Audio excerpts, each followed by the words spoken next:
जय हिंद दोस्तों, कैसे हैं आप सभी। माता रानी के सभी प्यारे भक्तों को जय माता दी। दोस्तों, मैं आया हूं माता रानी के पावन दरबार में और आज मैं इस वीडियो के माध्यम से आपको माता वैष्णो देवी जी के दर्शन और यात्रा से जुड़ी हर एक छोटी बड़ी जानकारी शेयर करूंगा। अगर आप भी माता वैष्णो देवी जी की यात्रा पर आने की प्लानिंग कर रहे हैं तो दोस्तों ये वीडियो आपके लिए बहुत ही ज़्यादा हेल्पफुल रहेगा। इस वीडियो में हम लोग जानेंगे कि आप कटरा तक कैसे पहुंच सकते हैं, यहाँ पर पहुंचने के बाद में आपको होटल कहां और कैसे मिल सकेंगे, यहाँ पर खाने पीने की क्या फैसिलिटी है, आप अपना RFID कार्ड कहां कहां बनवा सकते हैं, यात्रा करने के लिए आपको कौन सा मार्ग सबसे अच्छा रहेगा, किस मार्ग से आपको यात्रा करनी चाहिए, यात्रा के लिए घोड़े, पालकी, पिट्ठू और हेलीकॉप्टर के क्या रेट हैं, इन सभी बातों को बहुत ही अच्छे और सही तरीके से बताऊंगा। तो पूरी जानकारी के लिए एक बार इस वीडियो को पूरा जरूर देखें, जिससे आपको बहुत ही अच्छे तरीके से सारी जानकारी मिल सके। तो चलिए शुरू करते हैं माता वैष्णो देवी जी की पावन यात्रा। जय माता दी। दोस्तों, सबसे पहले हम लोग जानते हैं कि आप यहाँ तक कैसे पहुँचेंगे। वैष्णो देवी आने के लिए आपको कटरा या जम्मू तक आना रहता है। यहाँ तक आने के लिए बहुत से माध्यम हैं, तो सभी को वन बाय वन डिस्कस करते हैं। अगर आप ट्रेन से अपनी यात्रा को पूरा करना चाहते हैं तो आप कटरा या जम्मू तक बाई ट्रेन आ सकते हैं। सभी प्रमुख शहरों से जम्मू तक बड़े आसानी से आपको ट्रेन मिल जाएगी। अगर आपकी ट्रेन कटरा तक नहीं जाती है तो आप जम्मू में उतरकर जम्मू स्टेशन के बाहर बने स्टैंड से बस या टैक्सी लेकर कटरा तक पहुंच सकते हैं। बात बस की करें तो आपको यहां पर अलग अलग रेट की बस मिल जाती हैं। लोकल बस में आपसे 80 रुपए का चार्ज करते हैं, लेकिन लोकल पैसेंजर्स को उतारते हुए 48 किलोमीटर की दूरी के लिए 2.5 से 3 घंटे लगा देती है। डायरेक्ट कटरा तक वाली बस में आपसे 120 रुपए का चार्ज करते हैं, मात्र 1.5 घंटे में आपको कटरा पहुंचा देते हैं। AC बस में आपसे 150 रुपए का चार्ज करते हैं। जम्मू कश्मीर स्टेट बस में आपसे 105 रुपए का चार्ज किया जाता है। ये बस भी कहीं कहीं रुककर आपको कटरा तक पहुंचाती है। अब बात करें टैक्सी की, तो टैक्सी वाले आपसे 1000 से 1500 रुपए का चार्ज करते हैं, मात्र 1 घंटे में आपको कटरा ड्रॉप कर देते हैं। दोस्तों, अगर आप दिल्ली, हरियाणा, पंजाब से बस के द्वारा माता रानी के दर्शन करने आना चाहते हैं तो इन सभी जगहों से आपको डायरेक्ट बस जम्मू या कटरा तक के लिए मिल जाती है। आप इन प्लेसेस से बस के माध्यम से भी यहाँ तक आ सकते हैं। दोस्तों, अगर आप अपनी प्राइवेट कार से आना चाहते हैं तो यहाँ तक आने के लिए ये एक बेस्ट तरीका रहता है। आप अपनी कार से भी यहाँ तक आ सकते हैं। अब बात करते हैं फ़्लाइट की। अगर आप अपनी यात्रा को फ़्लाइट से पूरा करना चाहते हैं तो आप जम्मू एयरपोर्ट तक आ जाइए। जम्मू आने के बाद में आप बस या टैक्सी के माध्यम से कटरा तक बड़ी आसानी के साथ में पहुंच सकते हैं। जम्मू से कटरा के बीच का रास्ता बहुत ही प्यारा और शानदार है। ऊंचे ऊंचे पुलों, पहाड़ों और बहुत सी सुरंगों को पार करते हुए दोस्तों अब हम लोग आ चुके हैं कटरा। दूर से ही माता रानी का प्यारा सा पर्वत आपको दिखाई देगा, जहां पर माता रानी विराजमान है। कटरा का बस स्टैंड यहाँ का सेंटर पॉइंट है। अब हम लोग जानते हैं कि हमें होटल कहाँ और कैसे लेना चाहिए। अगर आप अच्छा और बजट होटल लेना चाहते हैं तो आप माता वैष्णो देवी श्राइन बोर्ड के द्वारा संचालित निहारिका कॉम्प्लेक्स में रूम ले सकते हैं। बस स्टैंड के अंदर ही निहारिका कॉम्प्लेक्स बना हुआ है। दोस्तों, जो रूम आपको अदर होटल में 2500-3000 तक के मिलते हैं, निहारिका कॉम्प्लेक्स में उसी फैसिलिटी का यहाँ पर आपको 1200 से 1400 में रूम बड़े आसानी के साथ में मिल जाता है। यहाँ पर पार्किंग की फैसिलिटी बहुत ज़्यादा अच्छी है। अगर आप अपनी कार के माध्यम से यहाँ पर आना चाहते हैं तो निहारिका कॉम्प्लेक्स आपके लिए बेस्ट ऑप्शन रहता है। निहारिका कॉम्प्लेक्स में ही आपको डोरमेट्री मिल जाती है। मात्र 100 रुपए में आपको एक बेड और लॉकर प्रोवाइड करते हैं, लेकिन लॉक आपको अपना यूज़ करना रहता है। ऐसे आप जब बस या टैक्सी से उतरते हैं तो बहुत से होटल वाले आपको मिल जाएंगे। आप अपने बजट के हिसाब से होटल ले सकते हैं। बजट होटल्स की बात करें तो यहाँ पर आपको डबल बेडरूम मात्र 500 में स्टार्ट हो जाते हैं। 3 बेड की बात करें तो 600 रुपये, वहीं 4 बेड की बात करें तो मात्र 800 रुपये से यहाँ पर स्टार्टिंग हो जाती है। आप अच्छे से बात करके एक प्यारा सा रूम यहाँ पर ले सकते हैं। तो चलिए दोस्तों, अब हम लोग जानते हैं कि यात्रा के लिए RFID कार्ड आप कहां और कैसे बनवा सकते हैं। दोस्तों, अगर आप जम्मू में उतर रहे हैं तो जम्मू में ही जम्मू स्टेशन के बाहर वैष्णवी धाम बना हुआ है। अगर आप भीड़ भाड़ से बचना चाहते हैं तो आप यहां पर भी अपना RFID कार्ड बनवा सकते हैं। अगर आप कटरा रेलवे स्टेशन पर आ रहे हैं तो आप यहां पर भी अपना RFID कार्ड बनवा सकते हैं, या आप कटरा बस स्टैंड के पास बने हुए रजिस्ट्रेशन काउंटर से भी अपना RFID कार्ड बनवा सकते हैं। अगर आप ताराकोट मार्ग से अपनी यात्रा पूरी करना चाहते हैं तो यहाँ पर भी RFID कार्ड बनते हैं, आप यहाँ से भी बनवा सकते हैं।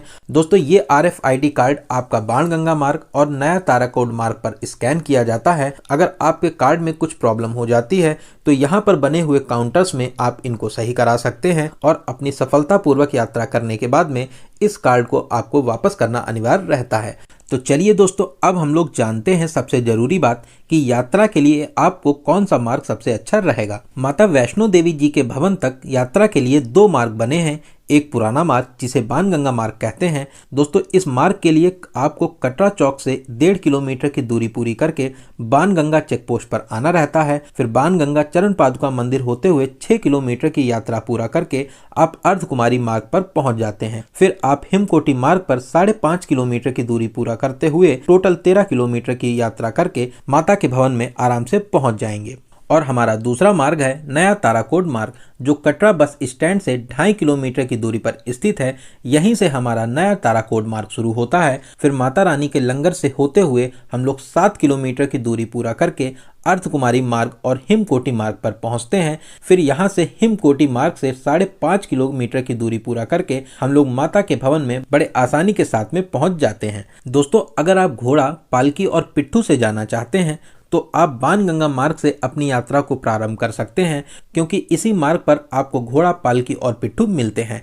अगर घोड़े की रेट की बात करें तो अर्धकुमारी तक आपको 650 और भवन तक के लिए आपको 1250 रुपये पे करने रहते हैं। वहीं पालकी के चार्जेस की बात करें तो अर्धकुमारी तक 1800 और भवन तक के लिए आपको 3500 रुपये का चार्ज देना रहता है। बच्चों के लिए ट्रॉली की बात करें तो अर्धकुमारी तक 200 रुपये और वहीं भवन तक के लिए 350 रुपये का चार्ज किया जाता है। दोस्तों अगर आप घोड़े, पालकी की भीड़ भाड़ से बचना चाहते हैं और आप साफ सुथरी और पैदल यात्रा करना चाह रहे हैं तो आपके लिए नया ताराकोट मार्ग सबसे अच्छा ऑप्शन रहता है। इस मार्ग पर घोड़ों से बच के चलने वाली प्रॉब्लम भी नहीं है और ना ही यहाँ पर कोई खड़ी चढ़ाई है। बहुत ही अच्छा और सुंदर मार्ग बनाया गया है। दोस्तों पैदल यात्रा के लिए ये सबसे बेस्ट ऑप्शन है। आप अगर पैदल यात्रा करना चाहते हैं तो मेरी आपको यही एडवाइस है कि आपको नया मार्ग ताराकोट मार्ग से अपनी यात्रा को प्रारंभ करना चाहिए। तो दोस्तों आज हम लोग इसी ताराकोट मार्ग से अपनी माता रानी की पावन यात्रा को पूरा करेंगे। तो माता रानी का नाम लेकर शुरू करते हैं माता रानी की पावन यात्रा। जय माता दी। दोस्तों कमेंट बॉक्स में जय माता दी जरूर लिखें। आप कटरा चौराहा से ताराकोट मार्ग के लिए ऑटो भी कर सकते हैं। ऑटो में 4 पर्सन के लिए फिक्स 210 रुपये का चार्ज करते हैं और आपको ताराकोट मार्ग पर ड्रॉप कर देंगे। चलिए ऑटो लेकर हम आ चुके हैं ताराकोट मार्ग पर। यहाँ पर आप अपना RFID कार्ड चेक कराइए और अब हम लोग चलते हैं माता रानी के भवन की ओर। रास्ते में जगह जगह पीने के लिए पानी की बहुत ही अच्छी व्यवस्था यहाँ पर की गई है। आप यहाँ पर ठंडा और गर्म दोनों तरह का पानी ले सकते हैं और खाने पीने के लिए बहुत ही अच्छे रेस्टोरेंट यहाँ पर बने हुए हैं। यहाँ पर आपको जगह जगह पर टॉयलेट की भी फैसिलिटी मिल जाती है, जो कि बहुत ही ज़्यादा साफ और सुथरे रहते हैं। दोस्तों 3 किलोमीटर की यात्रा करने के बाद में अब हम लोग आ चुके हैं माता रानी श्राइन बोर्ड के द्वारा संचालित लंगर के पास में। यहाँ पर लंगर की बहुत ही अच्छी व्यवस्था है। लंगर में आप दाल चावल का प्रसाद जरूर खाएं, बहुत ही स्वादिष्ट आपको ये प्रसाद लगेगा। दोस्तों लंगर के पास में ही बहुत ही प्यारा पार्क बनाया गया है। आप यहाँ की खूबसूरती देखकर खुद को फोटो शूट कराने से रोक नहीं पाएंगे। लंगर में प्रसाद ग्रहण करें और पार्क में कुछ देर आराम करने के बाद में अब हम लोग चलेंगे आगे। रास्ते भर जगह जगह पर बैठने की बहुत ही ज़्यादा अच्छी सुविधा है। साथ ही साथ आपको जगह जगह पर कुर्सियाँ भी मिलेंगी। जब आप थक जाएं तो थोड़ी देर आप बैठकर आप यहाँ पर आराम भी कर सकते हैं। आराम करते हुए, खाते पीते हुए, माता रानी का भजन सुनते और गुनगुनाते हुए दोस्तों अब हम लोग 7 किलोमीटर की दूरी पूरा करके आ चुके हैं हिमकोटी मार्ग पर। यहाँ पर एक मार्ग भवन की ओर, एक मार्ग अर्धकुमारी की ओर और एक मार्ग बाणगंगा मार्ग के लिए गया हुआ है। दोस्तों अब हम लोग चलते हैं माता अर्धकुमारी जी के दर्शन करने के लिए। माता अर्धकुमारी के दर्शन के लिए यहाँ पर हमेशा वेटिंग रहती है। यहाँ पर आपको 12 घंटे, 24 घंटे और बहुत ज़्यादा भीड़ होने पर आपको 48 घंटे तक की वेटिंग मिलती है। मेरी आपको यही एडवाइस है, आप अपना ग्रुप टाइम लेकर पहले माता वैष्णो देवी जी के दर्शन कर लें और फिर लौटते समय आप माता अर्धकुमारी जी के दर्शन कर सकते हैं। तो दोस्तों अब हम लोग फिर से हिमकोटी मार्ग होते हुए अपनी पैदल यात्रा को प्रारंभ करते हैं। दोस्तों हिमकोटी मार्ग से ही आपको बैटरी कार भी मिल जाती हैं। बैटरी कार आप पहले से ऑनलाइन भी बुक करा सकते हैं और ऑन द स्पॉट भी आप यहाँ पर इसको बुक करा सकते हैं। इस मार्ग पर भी घोड़े नहीं चलते हैं, इसीलिए पैदल यात्रियों के लिए ये बहुत ही ज़्यादा अच्छा मार्ग है और ना ही यहाँ पर ज़्यादा चढ़ाई है। बहुत ही साफ और अच्छा मार्ग बना हुआ है। रास्ते में खाने पीने के लिए श्राइन बोर्ड के द्वारा संचालित भोजनालय भी बने हुए हैं, जहां पर बहुत ही कम रेट पर आप भोजन कर सकते हैं। यहाँ पर चाय आपको मात्र 7 रुपए में मिल जाती है और साथ ही साथ यहाँ पर डोसा पॉइंट भी बना हुआ है, जहाँ पर बहुत स्वादिष्ट डोसा आपको मिलता है। इस मार्ग पर भी जगह जगह साफ और सुथरे टॉयलेट बने हुए हैं। अगर आपको हेल्थ से रिलेटेड कोई भी प्रॉब्लम होती है तो इसके लिए यहाँ पर डिस्पेंसरी भी बनी हुई है। अगर आपको कोई भी प्रॉब्लम होती है तो आप खुद को यहाँ पर दिखा भी सकते हैं। भक्तों की यात्रा में कोई भी प्रॉब्लम ना हो, इसके लिए सभी बातों का विशेष ध्यान रखा गया है। रास्ते में आराम करते हुए, खाते पीते हुए दोस्तों अब हम लोग आ चुके हैं माता रानी के भवन से मात्र 1 से 1.5 किलोमीटर की दूरी पर। यहीं से माता रानी का प्यारा सा भवन दिखाई देने लगता है। माता रानी का भवन देखकर शरीर की सारी थकान दूर हो जाती है। भवन को देखकर बहुत ही ज्यादा सुकून मिलता है। दोस्तों अब हम लोग आ चुके हैं माता रानी के भवन के पास में। अगर आप यहाँ पर स्नान करना चाहते हैं तो यहाँ पे बहुत से टॉयलेट और बाथरूम बने हुए हैं जो फ्री ऑफ कॉस्ट हैं। आप स्नान करने के बाद में प्रसाद काउंटर से प्रसाद ले सकते हैं और यहाँ पर बने हुए लॉकर रूम में अपना मोबाइल, बैग, बेल्ट और इलेक्ट्रॉनिक सामान जरूर रख दें, क्योंकि माता रानी के भवन में इन सभी चीज़ों को ले जाना वर्जित है। दोस्तों लॉकर में सारा सामान रखने के बाद में माता रानी का प्रसाद लेकर अब हम लोग चलते हैं माता रानी के दर्शन के लिए। अब हम लोग लाइन में लगेंगे और माता रानी का नाम लेते हुए आगे बढ़ते रहेंगे। जय माता दी, जय माता दी। गुफा के अंदर माता पिंडी रूप में विराजमान है। आप गुफा में प्रवेश करें, अपनी मनोकामनाएं मांगे, माता रानी के पिंडी रूप में दर्शन करें। दोस्तों आप बहुत ही ज़्यादा किस्मत वाले हैं जो माता रानी के दर्शन करने के लिए माता रानी ने आपको बुलावा भेजा था। आप माता रानी के दर्शन करने आए। दोस्तों आप अपनी यहाँ पे सभी मनोकामनाएं मांगे, माता रानी आपकी सभी मनोकामनाएं जरूर पूरी करेंगे। दोस्तों कमेंट बॉक्स में जय माता दी जरूर लिखें। दोस्तों अगर आपको दर्शन करने के बाद में रात हो जाती है और आप रात में यहाँ पर रुकना चाहते हैं तो आप यहाँ पर काउंटर से कंबल ले लीजिए। कंबल के लिए आपको 100 रुपए का चार्ज देना रहता है और जब आप कंबल को रिटर्न करते हैं तो आपको 100 रुपए आपके रिटर्न कर दिए जाते हैं। दोस्तों यहाँ पर बने हुए भवन में भी आप रुक सकते हैं। यहाँ पर कालिका भवन, पार्वती भवन और बहुत से भवन बने हुए हैं। आपको यहाँ पर बेड की सुविधा मिल जाती है जिसके चार्जेस बहुत ही कम 120 रुपए रखे गए हैं। अगर बेड खाली है तो आप यहाँ पर बेड भी ले सकते हैं। अगर आप पहले से अपने बेड को ऑनलाइन बुक करना चाहते हैं तो पहले से भी आप ऑनलाइन बुक कर सकते हैं। यह भी एक अच्छा तरीका रहता है। अगर आप चाहें तो माता रानी के दर्शन करने के बाद में तुरंत ही भैरव बाबा के दर्शन करने जा सकते हैं। भैरव मंदिर 1 से 1.5 किलोमीटर की दूरी पर स्थित है, लेकिन ये चढ़ाई बहुत ही ज्यादा सीधी और खड़ी है। अगर आप पैदल यात्रा करना चाहते हैं तो पैदल चले जाइए, अदरवाइज आप घोड़े से भी यहाँ तक जा सकते हैं। घोड़े में आपसे 300 से 400 रुपए चार्ज करते हैं। और दोस्तों अगर आप चाहें तो आप रोप वे के माध्यम से भी भैरव मंदिर तक जा सकते हैं। सुबह 7:45 से रोप वे की सेवा शुरू हो जाती है और शाम को 4:30 बजे तक रोप वे की सुविधा चलती रहती है। आपको राउंड ट्रिप के लिए 100 रुपए का चार्ज देना रहता है। आप रोप वे की सहायता से आराम से भैरव मंदिर तक पहुंच सकते हैं। आप भैरव बाबा के दर्शन करिए, अपनी मनोकामनाएं मांगिए, भैरव बाबा आपकी मनोकामनाएं जरूर पूरी करेंगे। भैरव घाटी से आप बहुत ही ज्यादा अच्छे नज़ारों को देख सकते हैं। आपको यहाँ पर बहुत ही खूबसूरत और शानदार नज़ारे देखने को मिलते हैं। यहाँ से आपको माता रानी का बहुत ही प्यारा और अलौकिक भवन देखने को मिलता है, जिसकी सुंदरता मैं शब्दों में बयान नहीं कर सकता। इसके लिए आपको माता रानी के दर्शन करने तो जरूर आना पड़ेगा। दोस्तों भैरव बाबा के दर्शन करने के बाद में अब हम लोग चलेंगे नीचे। दोस्तों जब हम लोग रोप वे के माध्यम से नीचे आते हैं तो हम लोगों को ऐसा लगेगा कि हम लोग मंदिर की तरफ खींचे चले आ रहे हैं। दोस्तों ये पल आपकी लाइफ का बहुत ही ज़्यादा खुशनुमा पल होने वाला है, क्योंकि इस पल में आपको बहुत ही ज़्यादा सुकून और शांति मिलेगी। दोस्तों सामने माता रानी का अलौकिक दरबार है और हम लोग माता रानी के दरबार की तरफ खींचे चले आ रहे हैं। दोस्तों अब हम लोग रोप वे के माध्यम से नीचे आएंगे और अब हम लोग चलेंगे माता अर्धकुमारी के दर्शन करने के लिए। माता अर्धकुमारी के दर्शन करेंगे और बाणगंगा मार्ग या ताराकोट मार्ग होते हुए कटरा आ जाएंगे और अपने होटल में आराम करेंगे। चलिए दोस्तों अब हम लोग जानते हैं यहाँ पर खाने पीने की क्या फैसिलिटी है। दोस्तों यहाँ पर बहुत ही ज़्यादा अच्छा और स्वादिष्ट भोजन आपको मिलता है। मात्र 100 रुपए से यहाँ पर थाली भोजन स्टार्ट हो जाता है। यहाँ पर बहुत ही ज़्यादा अच्छे और साफ सुथरे भोजनालय बने हुए हैं। आप यहाँ पर बहुत ही अच्छे और सही रेट पे भोजन कर सकते हैं।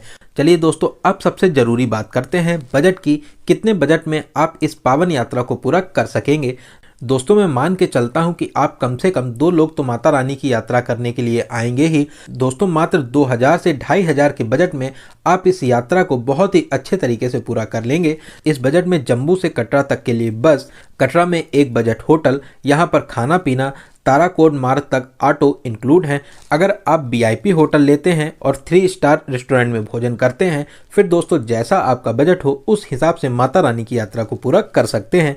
दोस्तों यहाँ पर आप फेमस कटरा मार्केट में खरीदारी जरूर करें और अपने प्रियजनों के लिए उपहार स्वरूप भेंट जरूर ले जाएं। आप यहाँ पर बादाम, अखरोट, केसर और बहुत से ड्राई फ्रूट्स को ले सकते हैं। यहाँ पर बहुत ही बड़ी बड़ी और अच्छी आपको ड्राई फ्रूट्स की दुकान मिल जाएंगी, जहाँ पर बहुत ही अच्छे और सही रेट पे आप ड्राई फ्रूट्स ले सकते हैं।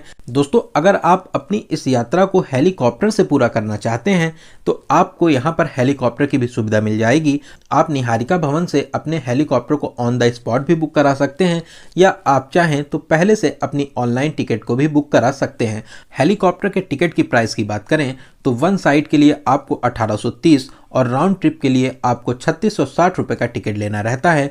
इस प्राइस में आप आराम से हेलीकॉप्टर की मदद से सांझी छत तक जा सकते हैं और वहां से आप 1 किलोमीटर की यात्रा को पूरा करके माता के भवन तक आराम से पहुंच सकते हैं। दोस्तों यहाँ पर आपको बहुत ही अच्छे और सही तरीके से हर एक छोटी बड़ी जानकारी दी गई है। अगर फिर भी आपकी यात्रा से रिलेटेड कोई भी क्वेश्चन रह जाते हैं तो आप हमें कमेंट के माध्यम से पूछ सकते हैं। आपके कमेंट का बहुत ही जल्दी रिप्लाई दिया जाएगा। दोस्तों वीडियो से रिलेटेड अगर आपके कोई सुझाव हो तो आप हमें कमेंट के माध्यम से ज़रूर बताएं, अगले वीडियो में उनको ज़रूर शामिल किया जाएगा।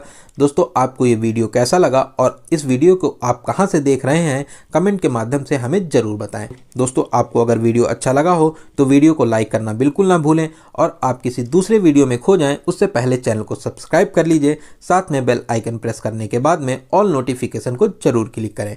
तो चलिए दोस्तों अब मिलते हैं किसी अगले ऐसे ही इन्फॉर्मेटिव वीडियो में। तब तक आप अपना और अपने परिवार का बहुत ज़्यादा ख्याल रखें। आपकी यात्रा सफल, सुगम और मंगलमय हो। जय हिंद, जय भारत, जय माता दी।